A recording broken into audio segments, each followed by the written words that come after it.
আজকে করছি বেগুনের ঝাল। বেগুনগুলোকে কেটে নুন মাখিয়ে রেখেছি। আর এদিকে সর্ষে আর পোস্ত কাঁচা লঙ্কা নিয়ে নিয়েছি। আর এদিকে তেলটা গরম হতে দিয়েছি, গরম হয়ে গেছে। এবার আমি বেগুনগুলোকে সব ছেড়ে দেবো, ভাজবো।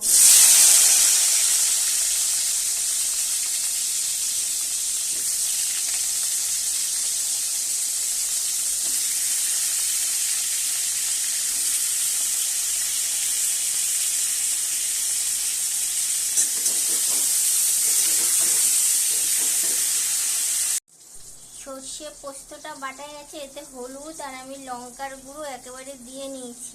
আমার বেগুনটা ভাজা ভাজা হয়ে গেছে। এবার এতে দিয়ে দেবো এই সর্ষেটা, এবার দিয়ে দিলাম।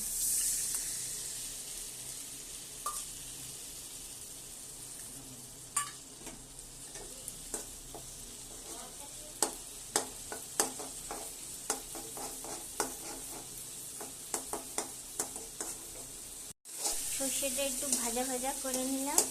এবার এতে পুরো বেগুনটা এবার মাখিয়ে দিলাম।